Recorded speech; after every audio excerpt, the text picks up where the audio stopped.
ரிக்குக்கு பிரதிநிதியாக இருக்கக்கூடியவள் யாராக இருக்கும்னு யோசிச்சு பார்த்தா, இன்னைக்கும் நீங்க கும்பகோண க்ஷேத்திரத்துக்கு போனேன்னா ஷார்ங்கபாணின்னு பேர் பெருமாளுக்கு. ஆறாவமுதன், ஆறாவமுதே அடியேனுடலம் நின்பால் அன்பாயேன்னு ஆழ்வார். அப்பேற்பட்ட ஆறாவமுதன். ஆறாவமுதனா அவரை பார்க்க பார்க்க பார்க்க அவருடைய குணங்களை நினைக்க நினைக்க நினைக்க திகட்டவே திகட்டாது. ஏன்னா ஸ்வீட்னா கொஞ்சம் திகட்டி போகும் இல்லையா, திகட்டவே மாட்டார். ஆறாத அமுது ஆறாவமுதன்.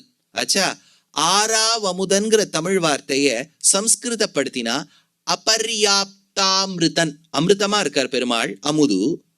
அபர்யாப்த, ஆராத, ஆராதன்னு ஒரு வார்த்தைக்கு அபர்யாப்தா அமிர்த, அபர்யாப்தாமிருதன்னு பேர் பெருமாளுக்கு.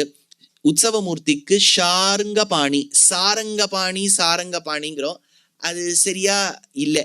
ஷார்ங்கம்னு தான் பேர் பெருமாளுடைய அந்த வில்லுக்கு. அதை சாரங்கம்னு நம்ம இப்போ மாத்திட்டோம். அதை சாரங்கம்னு மாத்தி ராகத்துக்கு சாரங்கான்னு வச்சு அந்த சாரங்காதான் சாரங்கன்னு சொல்லி அது ஒரே குழப்பமா இருக்கு. அது ஷார்ங்க.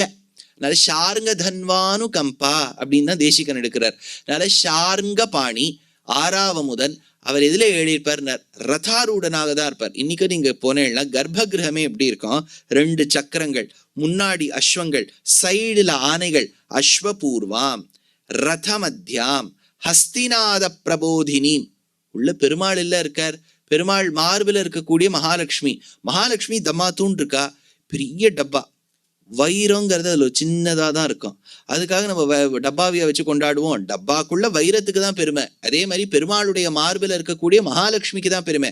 ரதமோ கஜமோ துரகமோ அங்க பெருமாள் மார்பில் இருக்கக்கூடிய மகாலட்சுமியை தான் சுமந்து கொண்டு வருகின்றது. அஸ்வபூர்வாம் அஸ்வாஹா பூர்வே புரோகாஹா யஸ்யாஸ்தாம். அப்பேற்பட்ட அஸ்வங்களை முன்னே கொண்டவள்.